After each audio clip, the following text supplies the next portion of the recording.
Hello guys, welcome back to Links Corner, tempat kita sharing ilmu. Pada kesempatan kali ini, kita akan sharing mengenai listrik dinamis. Nah, listrik dinamis ini merupakan lanjutan materi dari listrik statis yang sudah dibahas pada video sebelumnya. Stay tune!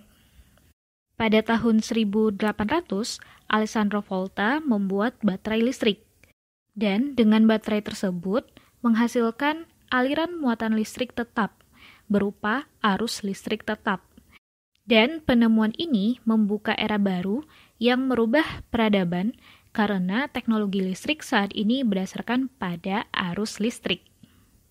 Setelah penemuan baterai listrik Volta, para ilmuwan akhirnya melihat bahwa baterai menghasilkan listrik dengan merubah energi kimia menjadi energi listrik. Baterai yang paling sederhana terdiri dari dua keping atau batang yang dibuat dari logam yang berbeda. Salah satunya bisa berupa karbon yang disebut dengan elektroda. Elektroda dimasukkan pada larutan seperti asam cair yang disebut dengan elektrolit. Dan pada sel kering, elektrolit biasanya terserap pada pasta bubuk. Alat seperti ini umumnya disebut dengan sel listrik. Dan beberapa sel listrik digabungkan untuk membentuk baterai. Walaupun saat ini bahkan satu sel pun disebut juga dengan baterai. Jika terminal-terminal baterai dihubungkan dengan jalur penghantar yang kontinu, kita dapatkan rangkaian listrik. Garis yang lebih panjang pada simbol baterai menyatakan terminal positif, dan yang lebih pendek terminal negatif. Alat yang diberi daya oleh baterai bisa berupa bola lampu, atau yang hanya merupakan kawat halus di dalam bola kaca hampa udara. Bisa berupa pemanas, radio, atau apapun. Ketika rangkaian seperti ini terbentuk, muatan dapat mengalir melalui kawat rangkaian dari satu terminal baterai ke yang lainnya. Aliran muatan seperti ini disebut dengan arus listrik. Arus listrik pada kawat didefinisikan sebagai jumlah total muatan yang melewatinya per satuan waktu pada suatu titik, atau bisa dirumuskan sebagai I sama dengan delta Q per delta T, di mana delta Q adalah jumlah muatan yang melewati konduktor pada suatu lokasi selama jangka waktu delta T. Arus listrik diukur dalam kolom per detik. Satuan ini diberi nama khusus, yaitu ampere, di mana 1 ampernya sama dengan 1 kolom per detik. Satuan-satuan terkecil yang seringkali digunakan adalah seperti miliampere, yaitu 1 miliampere sama dengan 10 pangkat min 3 ampere, dan mikroampere, di mana 1 mikroampere sama dengan 10 pangkat min 6 ampere. Untuk menghasilkan arus listrik pada suatu rangkaian, dibutuhkan beda potensial. Satu cara untuk menghasilkan beda potensial ialah dengan baterai. George Simon Ohm menentukan dengan eksperimen bahwa arus pada kawat logam sebanding dengan beda potensial V yang diberikan ke ujung-ujungnya. Besarnya aliran arus pada kawat tidak hanya bergantung pada tegangan, tetapi juga pada hambatan yang diberikan kawat terhadap aliran elektron. Elektron-elektron diperlambat karena adanya interaksi dengan atom-atom kawat. Makin tinggi hambatan ini, maka makin kecil arus untuk suatu tegangan V. Hal ini dapat dirumuskan dengan I sama dengan V per R, di mana R adalah hambatan kawat atau suatu alat lainnya, dan V adalah beda potensial yang melintasi alat tersebut, serta I adalah arus yang mengalir pada rangkaian tersebut. Hubungan ini sering dituliskan juga dengan V sama dengan I dikalikan dengan R, dan dikenal sebagai hukum Ohm. Tetapi banyak fisikawan yang mengatakan bahwa ini bukan merupakan hukum Ohm, tetapi lebih berupa definisi hambatan. Jika kita ingin menyebut sesuatu sebagai hukum Ohm, hal tersebut akan berupa pernyataan bahwa arus yang melalui konduktor logam sebanding dengan tegangan yang diberikan. Tetapi hubungan ini tidak berlaku umum untuk bahan dan alat lain, seperti dioda, tabung hampa udara, transistor, dan sebagainya. Bahan atau alat yang tidak mengikuti hukum Ohm dikatakan non-ohmik. Sehingga R atau hambatan sama dengan V per I. Satuan untuk hambatan disebut dengan Ohm dan disingkat dengan omega. Karena R sama dengan V per I, dapat dirumuskan bahwa 1 Ohm ekuivalen dengan 1 volt per ampere. Semua alat listrik dari pemanas sampai bola lampu hingga amplifier stereo memberikan hambatan terhadap aliran arus. Kawat penghubung memiliki hambatan yang sangat kecil dibandingkan dengan hambatan filamen atau kumparan kawat. Kebanyakan rangkaian, terutama pada alat-alat elektronik, resistor digunakan untuk mengendalikan besar arus. Resistor mempunyai hambatan mulai kurang dari 1 ohm sampai dengan juta ohm. Ini tergantung terhadap kode warna yang ada pada resistor tersebut. Resistor terdiri dari berbagai macam yang mempunyai fungsi dan karakteristik yang berbeda pula. Pada suatu eksperimen, ditemukan bahwa hambatan R kawat logam berbanding lurus dengan panjang L dan berbanding terbalik dengan luas penampang lintang A, sehingga R sama dengan Rho dikalikan L per A, di mana Rho sama dengan konstanta pembanding, disebut dengan hambat jenis atau resistivitas, dan bergantung pada bahan yang digunakan. Satuan dari resistivitas atau hambat jenis ini adalah ohm meter.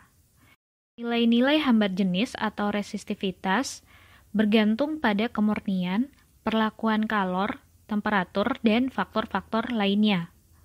Nah, diketahui bahwa perak memiliki hambat jenis paling rendah, dan dengan demikian merupakan konduktor yang paling baik walaupun mahal. Tembaga tidak jauh di bawahnya, sehingga jelas mengapa sebagian besar kawat terbuat dari tembaga. Aluminium mempunyai hambat jenis yang lebih tinggi, tetapi kurang rapat dibandingkan dengan tembaga, sehingga pemakaian tembaga lebih banyak digunakan di dalam berbagai situasi, contohnya seperti pada jalur transmisi. Hambat jenis suatu bahan sebagian tergantung pada temperatur. Pada umumnya, hambatan logam bertambah terhadap temperatur. Karena pada temperatur yang lebih tinggi, atom-atom bergerak lebih cepat dan tersusun dengan tidak begitu teratur, sehingga bisa dianggap lebih mengganggu aliran elektron. Jika perubahan temperatur tidak begitu besar, hambatan logam biasanya naik hampir linier terhadap temperatur. Maka dapat dirumuskan bahwa hambat jenis akhir sama dengan hambat jenis awal dikalikan dengan 1 ditambah alfa dikalikan temperatur akhir dikurangi dengan temperatur awal, di mana Rho0 atau resistivitas awal adalah hambat jenis pada temperatur acuan T0, misalnya 0 derajat Celcius atau 20 derajat Celcius. Sedangkan Rho-T adalah hambat jenis pada suatu temperatur T, dan alfa adalah koefisien temperatur hambat jenis. Koefisien temperatur untuk semikonduktor bisa negatif, karena temperatur yang lebih tinggi, beberapa elektron yang pada keadaan normal tidak bebas pada semikonduktor menjadi bebas dan bisa berperan dalam arus. Dengan demikian, hambatan semikonduktor dapat berkurang dengan penambahan temperatur. Pada temperatur yang sangat rendah, hampir nol mutlak, hambat jenis logam-logam tertentu dan senyawa atau campurannya menjadi nol, sebagaimana terukur oleh teknik presisi paling tinggi. Bahan-bahan pada keadaan demikian atau material-material yang ada pada kondisi seperti itu dikatakan sedang bersuperkonduksi. Nah, untuk itu coba diskusikan bagaimana suatu material yang sedang bersuperkonduktivitas bisa diterapkan pada suatu sistem. Energi listrik berguna untuk kehidupan sehari-hari karena dapat dengan mudah dikonversi menjadi energi dalam bentuk lainnya. Pada alat-alat seperti pemanas listrik, kompor, pemanggang, dan pengering rambut, energi listrik diubah menjadi energi panas pada hambatan kawat yang dikenal dengan nama elemen pemanas. Energi listrik diubah menjadi energi panas atau cahaya pada alat-alat seperti itu karena arus biasanya agak besar dan ada banyak tumbukan antara elektron yang bergerak dan atom pada kawat. Pada setiap tumbukan, sebagian energi elektron ditransfer ke atom yang ditumbuknya. Akibatnya, energi kinetik atom bertambah dan dengan demikian temperatur elemen kawat bertambah. Energi panas yang bertambah ini atau energi dalam dapat ditransfer sebagai kalor dengan konduksi dan konveksi ke udara pada pemanas atau ke makanan pada wajan, dan juga dengan radiasi ke roti pada pemanggang atau diradiasikannya sebagai cahaya. Untuk mencari daya yang diubah oleh peralatan listrik, dapat digunakan P atau daya sama dengan energi yang diubah per waktu, atau sama dengan Q dikali V per T. Muatan yang mengalir per detik, Q per T, merupakan arus listrik I. Dengan demikian kita dapatkan P sama dengan I dikalikan dengan V, di mana ini merupakan rumus umum dari daya listrik. Rumus ini juga menyatakan daya yang diberikan oleh sebuah sumber seperti baterai, satuan SI daya listrik untuk semua jenis daya lainnya yaitu watt, di mana 1 watt sama dengan 1 joule per detik. Kecepatan perubahan energi pada hambatan R dapat dituliskan dengan menggunakan hukum Ohm dalam dua cara. Yang pertama, P sama dengan I kuadrat dikalikan R, dan P sama dengan V kuadrat dikalikan dengan R. Apa yang menyebabkan hubungan pendek atau hubung singkat pada daya di rangkaian rumah tangga? Nah, coba dianalisis sendiri jawaban dari pertanyaan tersebut. Bila sebuah baterai dihubungkan ke rangkaian, arus mengalir dengan tetap pada suatu arah. Arus ini disebut dengan arus searah atau DC, direct current.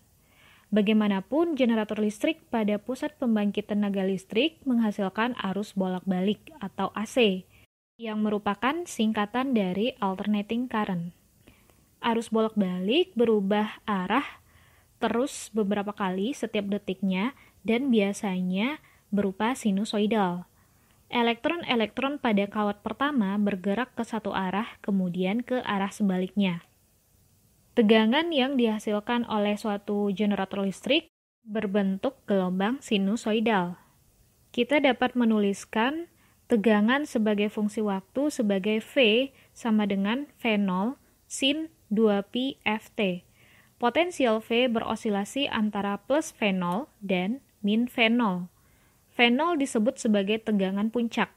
Frekuensi F adalah jumlah osilasi lengkap yang terjadi dalam setiap detiknya.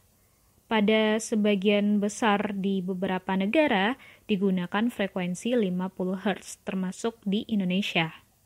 Dari hukum Ohm dapat kita jabarkan bahwa I sama dengan V per R sama dengan V0 per R sin 2pi Ft. Sama dengan I0 sin 2pi Ft. Nilai I0 sama dengan V0 per R adalah arus puncak. Arus dianggap positif ketika elektron-elektron mengalir ke satu arah dan negatif jika mengalir ke arah yang berlawanan. Daya yang diberikan pada hambatan R pada setiap saat adalah P sama dengan I kuadrat dikalikan R sama dengan I0 kuadrat R sin kuadrat 2pi Ft. Nilai sin kuadrat 2pi Ft bervariasi antara 0 dan 1. Sehingga daya rata-rata yang dihasilkan adalah P rata-rata sama dengan 1/2 I0 kuadrat dikalikan dengan R. Karena daya juga dapat dituliskan sebagai P sama dengan V kuadrat per R, maka kita dapatkan juga daya rata-ratanya sebagai P rata-rata sama dengan 1/2 V0 kuadrat per R.